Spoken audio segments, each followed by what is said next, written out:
শিলিগুড়িতে মহা ধুমধামে পালিত হলো উল্টো রথযাত্রা। মাসির বাড়ি থেকে ইসকন মন্দির ফিরলেন জগন্নাথ, বলরাম ও সুভদ্রা।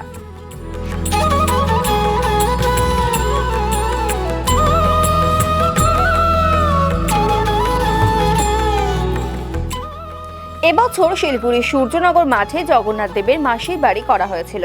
সেখানে 7 দিন ব্যাপী পুজো ও নানান অনুষ্ঠানের আয়োজন করা হয়।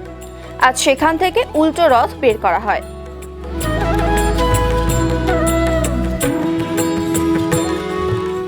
এদিনও প্রচুর ভক্তের সমাগম হয়। উল্টো রথ শহরের বিভিন্ন রাস্তা পরিক্রমা করে ইসকন মন্দিরে যায়।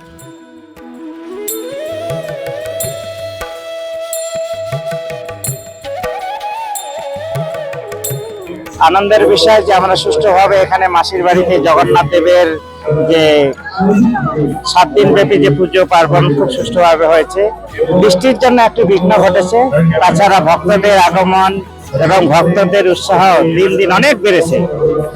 আগামীবার আরো ভালোভাবে হবে আশা করছি। ইসকন মন্দির থেকে শুরু করে এখন চলে যাবে আমাদের Subhashpally main road, Hatimore, Collegepara, children park, Hakimpara, আমাদের হরেন মুখার্জি রোড এবং আশ্রমপাড়া, নজরুল সরণি, হায়দারপাড়া মেন রাস্তা ধরে ইসকন মন্দির। অনেক এবার 2টা রবিবার পড়েছে। প্রথমবার রবিবার লোকের যেন একটা বন্যা বয়ে গেছে এখানে। হ্যাঁ, প্লাবিত হয়েছে মানে লোকে লোকারণ্য বলে।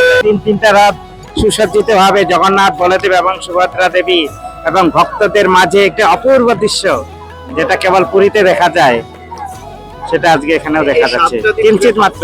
খুব সুন্দর ভাবে সবার সহযোগিতা আমরা পেয়েছি, আগামী দিনে আরো পাবো বলে আশা করছি। জয় জগন্নাথ।